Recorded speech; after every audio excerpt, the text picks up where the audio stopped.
Hi everybody, welcome to Dynamo Sword Channel. I'm David, and today on Dynamo Sword Channel I will be reviewing the Windlass Shrewsbury Sword. This sword is a recently reissued sword that hasn't seen production for over 10 years. So how does this sword hold up, and how does the reissue compare to the original? Well, stay tuned and we'll find out.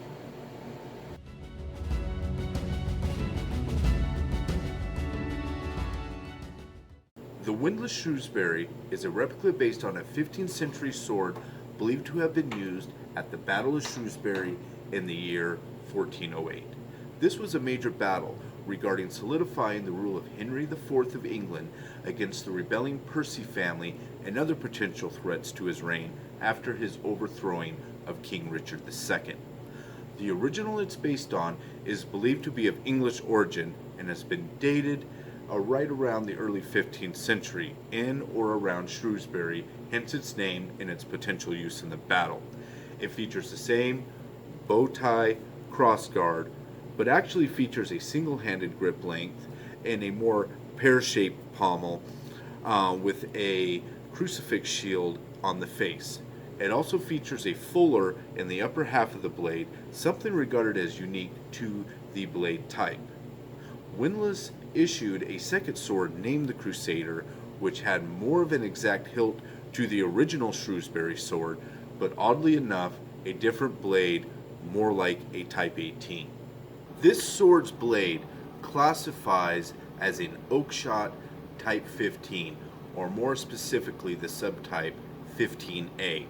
The subtype 15A denotes swords of this type with hand and a half or two-handed proportion. The Type 15 is believed to have been developed in the early part of the 14th century, but could have been developed as early as the later 13th century. What defines the Type 15 is its pronounced diamond cross-section and acutely tapering blade profile. These defining features were developed to combat newer developments in armor such as steel plate, rendering early cutting-focused blades more obsolete. The diamond cross-section added rigidity to the blade, strengthening its thrusting capability, as well as the strong taper of the acute tip. Both these combined proved equally effective in either thrusting through the links of chainmail or into the gaps of steel plate. The Type 15 seems to have been a popular blade type, seeing use all over Europe, having a long lifespan of nearly 4 centuries. This type was also the first of what would be known as Group 2 of the oakshot typology. Group 2 is defined as featuring swords focused on thrusting and featuring thrust-focused cross-sections, for example the diamond, but also hexagonal and hollow ground cross-sections, as opposed to the earlier period, Group 1, that features cutting-focused, flat, lanicular blades.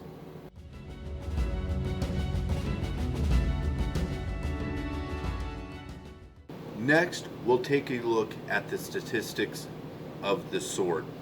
Now, the overall length is 42¼ inches long.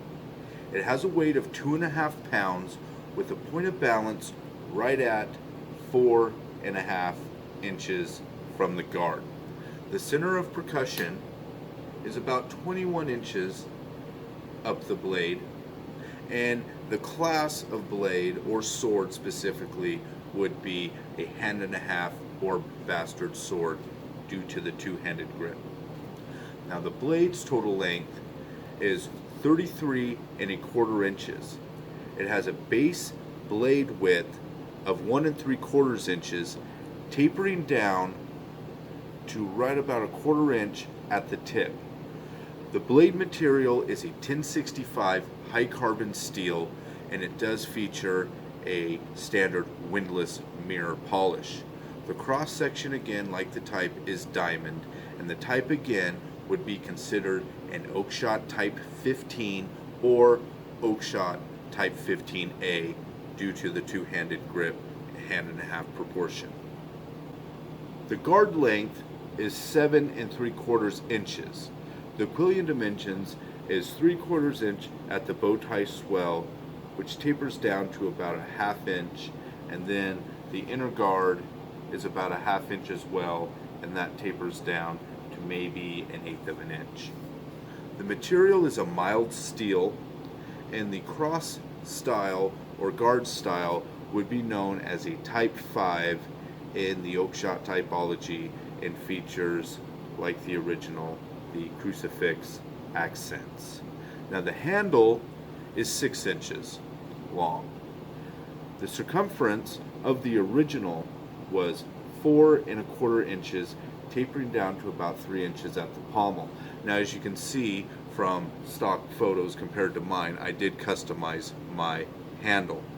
The handle, the new grip, is about 3 3/8 of an inch, and that still tapers down to about 3 inches, mainly just because I didn't really like the shape of the original. The handle material is a composite nylon plastic as opposed to wood, and the grip material originally was your standard windlass black leather, and I replaced that with a nice white deerskin and added risers. The pommel's total length is 2 inches. The pommel circumference at the swell is about 5 1/4 inches, and the material, like the guard, is a mild steel. The hilt construction is an external nut, seen on many different windlass swords, and the pommel type would be what is known as an oakshot Type T pommel. Now, let's take a look at the scabbard. So, the scabbard is your standard windlass scabbard with steel throat and chain. It includes a additional frog button for attaching a suspension system or belt frog, and the shape features actually a nice cut out crucifix to match the guard. The overall scabbard actually fits pretty well, and it's of the harder leather variety. It's pretty standard for a windlass leather scabbard, but it's really nice that it actually has a decent friction fit and not much rattle, which is pretty unique for these one-off leather scabbards.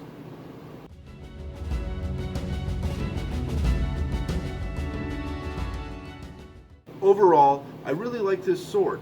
Its handling and balance are great, and it feels good both one or two-handed, making it a very versatile sword. The blade is nicely shaped and polished, and it is actually quite rigid. One of the original complaints of the actual original model was the blade being way too flexible. This was one of the swords criticized back in the day for what was known as the windlass whip. Many of their bastard swords and long swords were known for back in the mid-2000s. The hilt is well fitted, and there is no shifting or misalignment of the guard or pommel. As mentioned before, the hilt construction is an external nut that many models of windlass swords, like the Roven or Toten sword, for example, have. I know this can be considered a con to some, but overall, I've yet to have any of my windlass swords constructed this way fail or loosen with use, and find it a decent construction method. Not as sound as a peen, but definitely better than just a threaded pommel or even those external nuts, which I personally have had issues with frequently coming loose. One example being a Hanway Tinker Bastard sword I used to own. Now, the stock handle was the only real issue I had with this sword. The stock shape was very rectangular and quite uncomfortable to hold. As mentioned, I reshaped the handle to a more serviceable shape and rewrapped the grip with new leather and added the risers. This added much more to the sword's maneuverability and comfortability, but also, I believe, added to its overall aesthetic. Another surprise was the handle material being a composite plastic or nylon, kind of similar to that composite decking you can get at hardware stores. I know this may be a con to the more traditional enthusiast, but the stuff is actually pretty strong and durable, and it was easily shaped, as I can testify when I took it to the belt sander to shape it to the shape it is now. As a handle material, I'd say it does a surprisingly good job. Overall, compared to its original model, which again was discontinued way over a decade ago, I must say this sword is actually a massive improvement. This just goes to show how Windlass has evolved as a manufacturer in the last 20 years, improving their fit and finish as well as their quality control.